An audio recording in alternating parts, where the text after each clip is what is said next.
Given the severity of the public health emergency, we at the IATF and NTF deemed it best to rely on the expertise of the PSDBM and its network of suppliers for sourcing of the much-needed PPEs along with other essential goods and services for emergency response. Huwag nyo kaming paikot-ikutin kasi paikot-ikot po eh. Napakasimple ng tanong, it can be answerable by the name of the person or the name of the committee or kung ikaw naman ang nagutos, walang problema.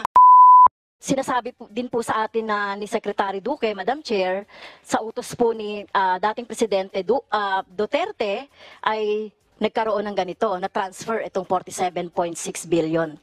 Tama po ba? Please say yes or no. Publicly, this was made by the President in our meetings in weekly meet.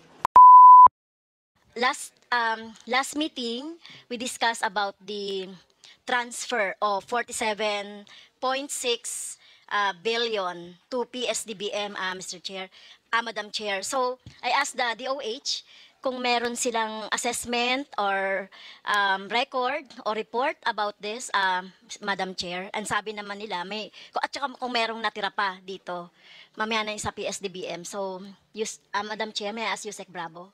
Kasi sa'yo nagsabi na meron silang ano. Madam Chair, good morning. We have already the breakdown of the 47 billion transfer funds. Out of the 47.6 billion, what was liquidated was 46 billion. Ang balance na lang po is 1.5 billion. Ang breakdown po dito is 363 million. Na-deliver na po ito but we are still waiting for submission of documents from PS. So ang undelivered is 1.1 billion pesos. We'll give you a copy of this report, ma'am. Yes, kasi sinabi ko, di ba, bago mag-hearing, dapat nabigyan na po ako ng copy niyan para nakita ko po yung ano. Can you give me the copy now? Yes, ma'am. Madam Chair. Okay, so, former Secretary Duque, so you have transferred, your office transferred 47.6 billion to PSDBM without the MOA. Tama po ba, Madam Chair? Tama po. Hindi po kami nag-MOA batay po sa PSDBM Manual of Procedures. Hindi daw po sila from the very start requiring MOAs for common use supplies and equipment. And the PSDBM is here, Madam Chair, to perhaps validate what I said. Okay, mamaya na po ang PSDBM. Marami rin po akong tanong dyan, Madam Chair. So walang MOA. So ibig niyo sabihin, ipinagkatiwala niyo na lang po itong 47.6 billion sa PSDBM, walang terms of reference between parties, including yung mga technical specifications or quality standards ng mga items to be procured, delivered, or schedule and remedies in case of default. So basta binigay niyo lang po yan, para saan po yan? Ano pong mga deliverables ang gusto ninyong mangyari dyan sa 47 billion, Madam Chair? Madam Chair, yung pong transfer ng funds, yan po ay batay sa 5 o 6 na batas.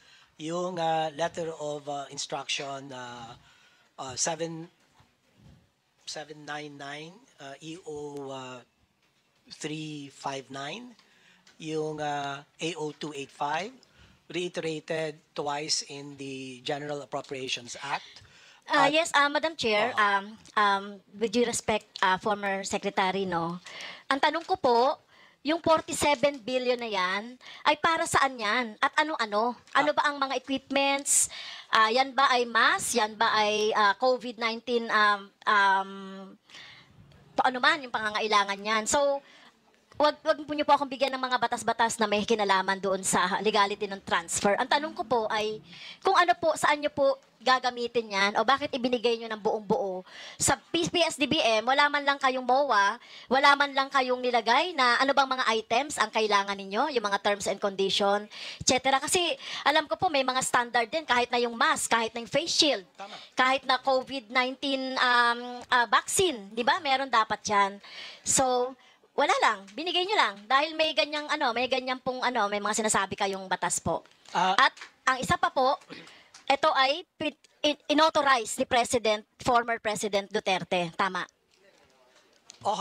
In his public pronouncements, the transfer was done because of the public health emergency which he declared sometime in March. Yung pong katanungan, ibalik lang po, Madam Chair, may listahan na po ang procurement supply chain management ng DOH. Kung pwede po ang Madam Chairperson to instruct the DOH procurement supply chain to furnish a copy of all the items that were procured with this Yes. amount, Yes. Madam Chairperson. Yes, thank you, Madam Chair. Kasi sinasabi niyo po kasi, former sec, sinasabi ninyo dahil sinabi ito ng mga sinasabi niyo mga batas.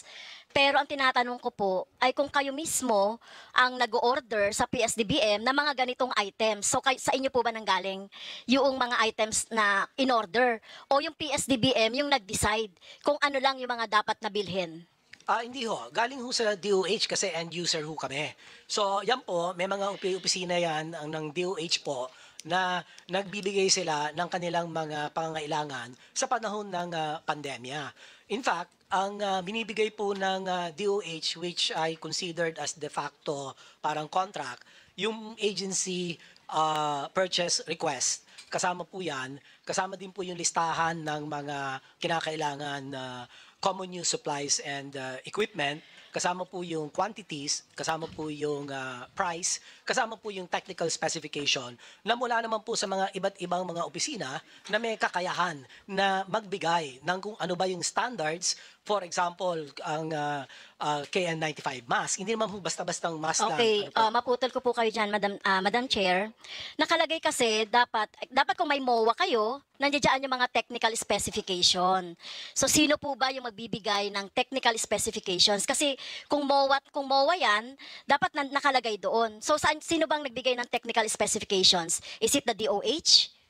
Yes, Your Honor. Ang technical specification. Pero sinasabi po dito sa DOH. findings, Madam Chair, ng MOA, wala kayong technical specifications. Nakalagay dito, without MOA, which should set the terms of reference between parties, including the technical specifications or quality standards of the items to be procured. Wala po kayong binibigay kasi wala naman kayong MOA. Madam Chair, excuse me for admin lang, nakapag-oath po ba? Okay. So sinasabi nyo, wala po kayong MOA. So nakalagay sa MOA po, Madam Chair, nandun yung technical specifications. And then you are saying merong technical specifications na binigay kayo sa PSDBM kasi ang nakalagay dito sa report po, Madam Chair, ng COA ay wala. Meron po ang technical specifications, binibigay po yan kasama doon sa atin na agency purchase request. Kasama po yung mga quantities and prices. At yan po ang yung agency procurement plan, yung procurement project management. At Okay. marami pa pong mga Okay. Thank you, documents. Madam Chair.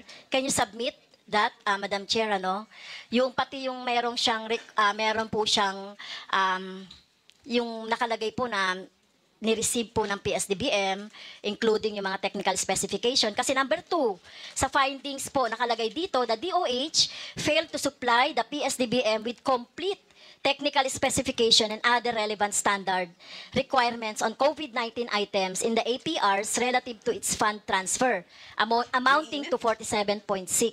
Sabi pa rito, Madam Chair, such failure resulted in PSDBM's procurement of COVID-19 items without complying with the quality and safety standards. So yan po, no? Yung number 2 na item na findings ng COA. So, di ko po alam kung sino nagsasabi ng totoo, kung nagsasabi po si former Secretary Duque ng tama o yung PSDBM. So, tignan ko po kung talagang meron kayong terms of reference to be submitted, Mr. Chair. Madam Chair. Nakalagay din dito, Madam Chair, the DOH did not appropriately exercise admin control in ensuring the availability of PPEs and other medical supplies and suitable warehouse facilities for the items. Okay? Hindi po kayo nagmo-monitor. Mga delivery. Okay? Na galing sa Pharmally. Madam Chair, so yun po yung mga ano dito, no? Mga findings dito. Did not monitor the liquidation of the fund transfer in the amount of 38 billion and 8 billion with the validity period set until June 30, 2021. So, Ano pong comment dito ng former Secretary Duque, Madam Chair? Yung sa amin pong mga regular na EXICOM meetings ng Department of Health, nagbibigay po ng status report ang atin pong procurement and supply chain management team patungkol po sa ano na ba yung mga na-release na mga pondo, kalakip ng APR at yung allocation list at yung mga sari-sari pa pong mga dokumento. Ako po ay nakikiusap na kung pwede po yung procurement supply chain management ng DOH ay magbigay po ng mga dokumento patungkol po dito. At pangalawa po, meron pong sagot ang Department of Health dito sa consolidated comments and justifications doon po sa fraud audit na isinagawa ng COA. Ito po noong September 2021, Madam Chairman. But hindi ko pa ho natatanggap yung November na sinasabi ninyo noong 2023 kasi ako po ay nagtapos ng pagiging kalihim noong June 30, 2022. So, ang reference po ay ito, bibigyan ko po kayo ng kopya para po malinaw yung inisa-isa pong kasagutan ng Department of Health. In fact, kung hindi po ako nagkakamali, yung OIC ng DOH, si Yusek Vergere, ang lumagda doon sa kasagutan ng DOH. Inisa-isa po ang mga kasagutan doon sa fraud audit report ng COA. Okay, so ang hawak ko lang po ngayon, Madam Chair, ay yung fraud audit report ng November 16, 2023. So ang ibig sabihin, meron pa rin po palang ibang fraud audit report na yun po yung pinagbabasihan ng mga sagot niyo po, Madam Chair, Secretary Duque. Yung pong sa November 23, parang preliminary audit. November so final 22. daw. So hindi na po ako magsasalita doon kasi 2023 po 'yon, ma'am. Secretary, Pero, um, sige. so that COA report that you are referring to, anong date po yun?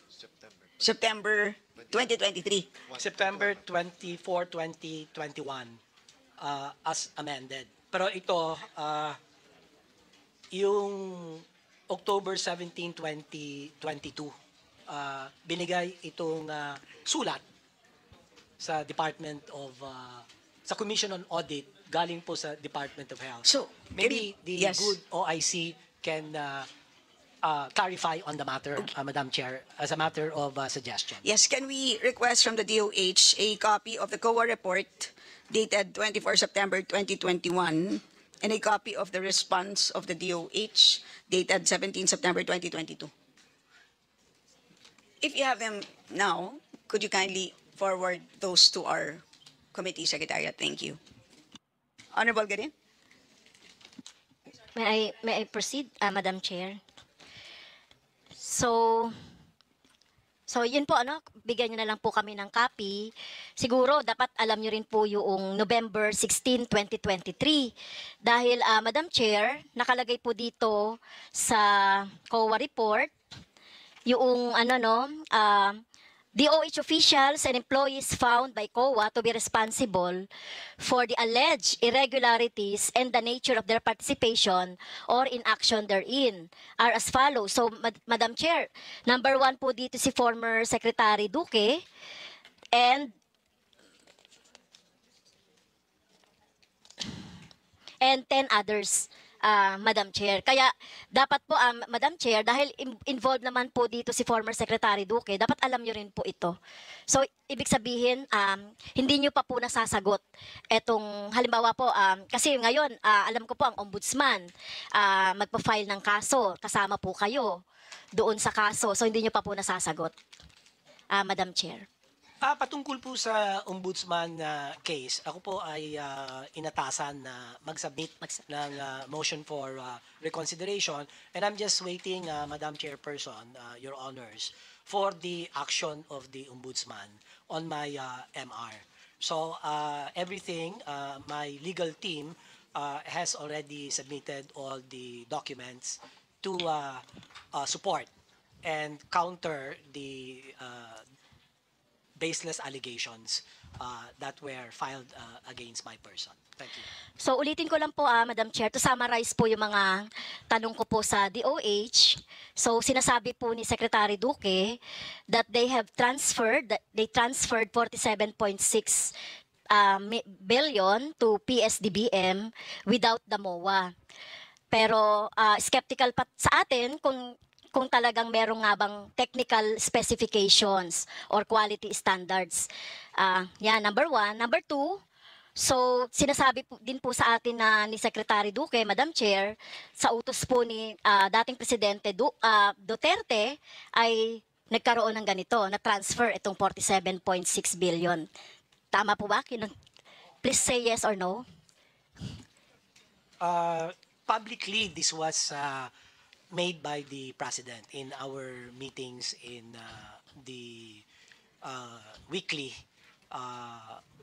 meet or talk to the people Okay. meeting. So, clear po yun, no? 47.6 billion to be transferred to PSDBM. No? Publicly announced by the former President Duterte na mai-transfer yan. So, number two, Madam Chair, sinasabi niyo po ba na meron kayong monitoring noong paggastos ng PSDBM ng pera nung 47.6? So kung meron, Madam Chair, paki-submit po. O kung Madam Chair, with the indulgence of the Honorable Franz Castro, siguro meron lang konting, if I may be allowed, Madam Chair, to quickly interject. I believe there are two things that the Honorable Franz Castro is pointing out. Yung una is, bakit nga ba naglipat ng 47.6 billion? Because this actually became the trigger for a cascade of events that actually resulted in many DOH career officials being dragged into this investigation. So I think, Honorable Franz Castro, the answer of Secretary Duque was in a public address of the President, of the former President. Yun naman medyo nagugulat ako, Madam Chair, because officially, there are actually official notices or instructions. So was there any instruction, Madam Chair, or who instructed Secretary Duque to initiate the 47.6 billion transfer? It can be answered by the name of the authority who instructed him, or the name of the committee, or I do not know. So ganun lang, Madam Chair, if the Secretary Duque can respond. Madam Chairperson, it is within my authority to effect the fund transfer. I do not deny that. But again, my only overriding concern. So, Madam Chair, just to set things straight, the decision to transfer 47.6 billion was a unilateral decision of Secretary Duque. Do we get that right, Madam Chair? I would like to first underscore the fact that we followed all the PSDBM requirements. Yeah, insofar Madam Chair, with due courtesy, as the we can go to the materials, topic, Secretary CSEs. Duque. Yung first topic muna, para po, pasensya na po, but we really have to, I have to cut for the interest of time. The question is, did you unilaterally decide to transfer 47.6 billion to PSDBM? No, is the answer. I'm just complying with the rule of the PSDBM. Again, I do not Madam want Chair. to belabor the laws that authorized the PSDBM to procure in a state of public health emergency materials, no? Sec, pasensya na po ha, magkaibigan tayo. Huwag nyo kaming life-saving- paikot-ikutin. Kasi paikot-ikot po eh. Napakasimple ng tanong, it can be answerable by the name of the person or the name of the committee, or kung ikaw naman ang nag-utos, walang problema. Because my next question actually is, really, is it legal or not? Because I personally believe it's legal to transfer based on some premises. So let me go back to my question, Madam Chair. Earlier, Secretary Duque said, with due courtesy to Honorable Franz Castro, he decided to transfer it. So was that a unilateral decision, or did somebody from the DOH instruct you, or did somebody give an instruction, or kung wala?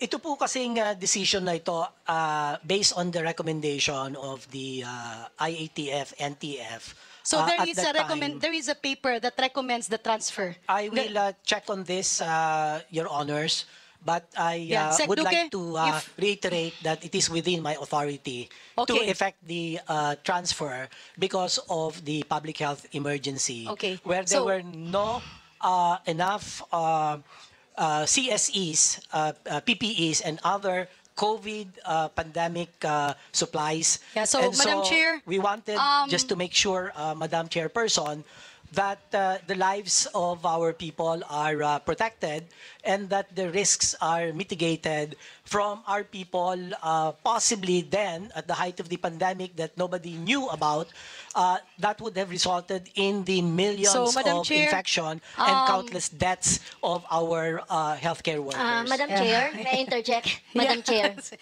So, tingin ko naman po wala siguro, with due respect to our colleague, kasi kanina nalinaw ko na, no? So, nalinaw ko na at nasagot na ako ni Secretary Duque that public pronouncement of former President Rodrigo Duterte prompt him na mag-transfer nitong 47.6. Tama po ba, Secretary? Tama po, no? Yun yung Yeah, sinabi niyo public kanina sa akin. pronouncements, Okay. yes, So Your yung Honor. public pronouncement. So dahil nga meron ding public pronouncement. So yun mukhang yun po yung sagot. Madam Chair, quick Rep- follow-up with that, Honorable Franz Castro. Kasi isang topic is the common use supply. History will say, documents will say, that medical supplies, medical items, and even equipments were never part of the commonly used supply. Kasi hindi naman po ballpen, lapis, at papel yung pinag-uusapan dito. So, with due courtesy, Honorable Franz Castro, maybe that question can be propounded.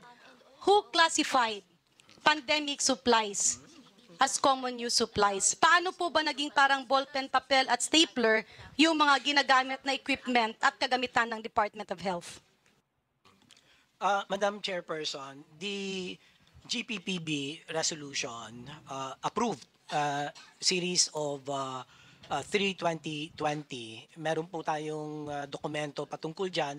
Makikita po lahat ng mga CSE, mga supplies na isinama at pinahintulutan ng GPPB na common Madam use Chair, supplies. point of order. So, ito lang po ang masasabi Point of ko. order, Madam Chair. The Meron po question tayong is not document. being answered. Napakasimple po ng tanong. Sino po ang nag-request? We're not asking about memorandas and authorities. Was it an office in the Department of Health? Was it the Secretary of Health? With due courtesy, Madam Chair, alam kong may magandang intention si Secretary Duque, pero tila kasi nagiging mahirap kapag pilit niyang nililihis dun sa tanong ang sagot. The question is very simple. Who requested? Who initiated? We are not asking about who approved or who drafted guidelines. Who requested the inclusion of medical equipments and supplies as commonly used items? Paano naging ballpen, papel at stapler ang kagamitan sa pandemya ng Department of Health? Ang DOH ang humingi ng Who in the authority. DOH, Madam Chair? Oo, sino meron? Madam Chair, it's true that we had asked the GPPB if they could consider as common use supplies and equipment the list of life-saving COVID-19 CSEs and other materials. So it was the PSDBM, or not the PSDBM, but the GPPB that eventually granted our request that And this that is be... in writing, Yeah, I think Secretary? it is in writing. I will look into this, Madam Chair. I And think this could you is kindly submit in that letter writing. to the And- committee? Yes, Madam Chairperson. But I would like to And, contextualize this. and Committee Secretary, could you kindly also invite a representative of the GPPB so we could confirm that? Yes. I would just like to very quickly contextualize. The reason why we had asked that the GPB consider the list of items as CSE, because at that time, nobody knew how this virus was going to progress. There were too many unknowns about this virus, and we thought that it is not only DOH who will need these CSEs, but also the entire bureaucracy. All the other government agencies will need them. All the local government units will need them. And so it is a de facto para talaga siyang lahat doon na bibili. Kasi hindi naman pwedeng DOH ang magsusupply for the entire bureaucracy. Yung sa amin, yung amin lang for the hospitals, for the LGU health facilities. But at the end of the day, the objective was to make sure that all other government agencies are able to buy from PSDBM their requirements for these common use supplies and equipment. At that time kasi hindi natin alam wala tayong alam tungkol dito sa virus na ito Talagang ang daming unknowns, hindi natin alam kung saan papunta ito, hindi natin alam kung marami bang massive infections ang mangyayari. Hindi po kaya ng Yes. DOH lang po ang Yes, gagawa Sir nito. Duque, you've made that very clear in your opening statement. Thank you very much, Secretary. Umani naman ito ng iba't ibang reaksyon mula sa ating mga netizens. Ayon kay Arturo Soto, hindi na dapat ibalik sa tungkulin sa gobyerno ang mga lahing magnanakaw. Pahayag naman ni Mario Federico, bumili ang gobyerno sa Farmali na bibili lang din sa China companies. Bilyon ang bibilin pero ilang milyon lang capital nila. Diyan pa lang obvious nang may mali sa government procurement na yan. At ito naman ang saloobin mula sa ating kababayan na si Marwan Bastilo, kaya paano maaayos ang mga problema ng ating bansa kung mismo mga leader ang mga corrupts? Ipakulong lahat ng involved sa corruption. Mga kababayan, feel free to comment below para maglabas ng saloobin sa balitang ito.